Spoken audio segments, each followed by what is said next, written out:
Olá, tudo bom? Eu sou Caroline Mello e quero deixar uma palavra de Deus para a sua vida hoje, que se encontra no livro de Lucas, no capítulo 24, dos versículos 13 ao versículo 23, que diz: E eis que no mesmo dia iam dois deles para uma aldeia que distava de Jerusalém 70 estágios, cujo nome era Emaús.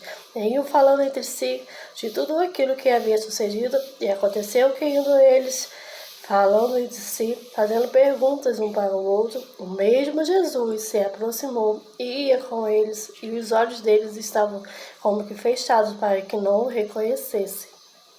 Então, nessa palavra aqui, nós vemos, que se nós formos lá no início desse capítulo 24, nós vamos ver que as Marias foram até o sepulcro de Jesus para preparar o corpo de Jesus. Então, chegando lá, o corpo de Jesus já tinham passado 3 dias depois que Jesus havia sido crucificado. Então, as Marias chegando lá encontraram o sepulcro de Jesus aberto e não encontraram o corpo de Jesus. Então elas começaram a chorar e o anjo do Senhor apareceu até Maria dizendo: Por que procurai entre os mortos quem está vivo, quem vive? E mandou que as Marias fossem até os discípulos e contassem tudo que elas tinham visto. Então elas fizeram conforme o anjo do Senhor ordenou que elas fizessem. Contaram tudo para os discípulos, mas os discípulos a deram como louca. Não acreditaram em Maria, nas palavras das Marias.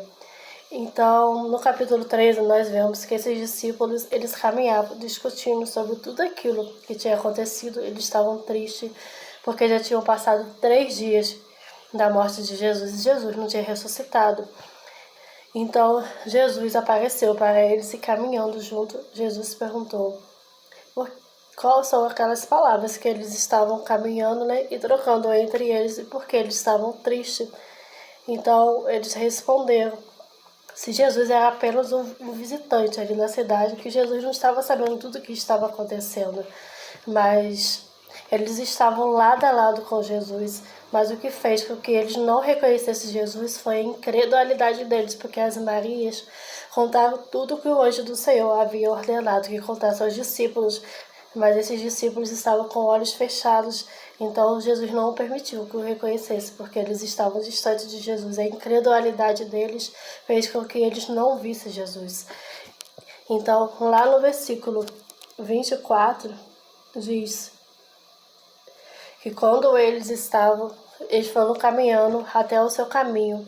Então Jesus se fez como que se fosse afastando. Então eles insistiram para que Jesus ficasse com ele, porque já estava anoitecendo. Então Jesus entrou e se sentou à mesa. E quando Jesus partiu o pão e o abençoou, os seus olhos se abriram. Então Jesus desapareceu da vista deles. Quando eles reconheceram Jesus, Jesus desapareceu. Então eles discutiram entre eles: será que não ardia no nosso coração quando ele pregava as profecias e dizia tudo que via que acontecer? Então essa é a palavra de Deus hoje para a sua vida. Que venhamos crer na palavra do Senhor. Que não venhamos ser como esses 2 discípulos incrédulos, porque as Marias pregaram para ele que Jesus havia ressuscitado, mas a incredulidade deles fizeram com que seus olhos espirituais se fechassem. Jesus estava lado a lado com eles, mas eles não viram Jesus, porque a sua incredulidade era tão grande. Amém? Eu quero deixar essa palavra de Deus hoje para a sua vida. Que o Senhor Jesus venha abençoar a sua vida, em nome de Jesus. Amém?